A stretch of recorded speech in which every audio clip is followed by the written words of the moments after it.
J'ai un petit peu mal à la gorge, fait que je le dirai pas fort. Bienvenue au mois de la semaine!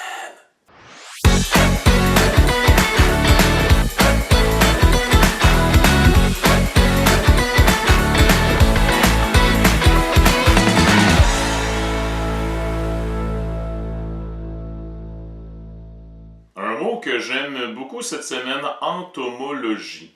Un préfixe est au début du mot, un suffixe est à la fin d'un mot. Lorsque tu as le suffixe logie, tu sais qu'on parle d'une science, tu sais qu'on parle de l'étude de quelque chose. Donc, l'entomologie, c'est l'étude de quoi?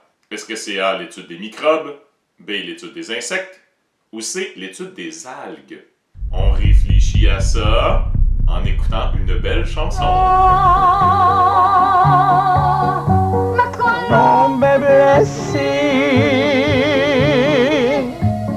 Ok, c'est l'heure de voter. Quels sont ceux qui disent que l'entomologie, c'est l'étude des microbes? Levez la main.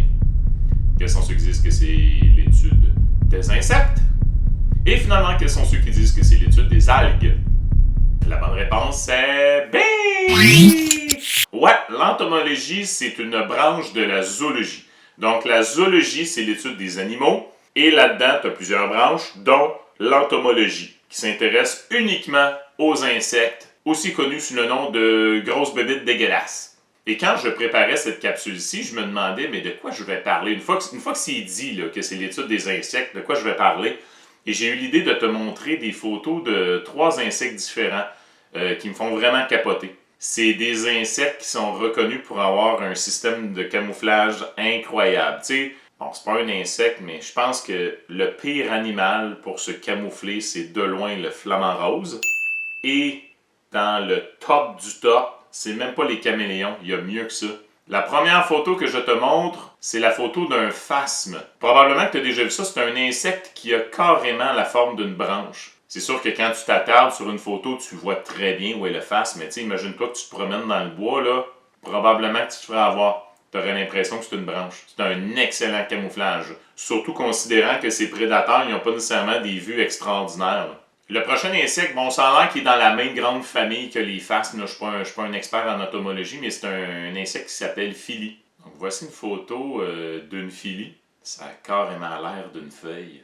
Moi, des fois, je me demande comment ça peut être créé un insecte qui a carrément l'apparence d'une feuille.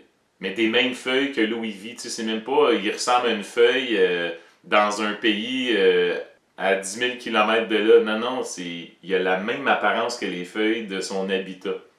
Tu vas dire, oui, mais c'est parce que c'est une longue adaptation. Fait comme, ok, mais peut-être. Mais c'est quand même vraiment bien fait. Comment il fait le corps pour s'adapter au fil des siècles. C'est quand même incroyable quand on y pense. En tout cas, moi, ça m'impressionne beaucoup.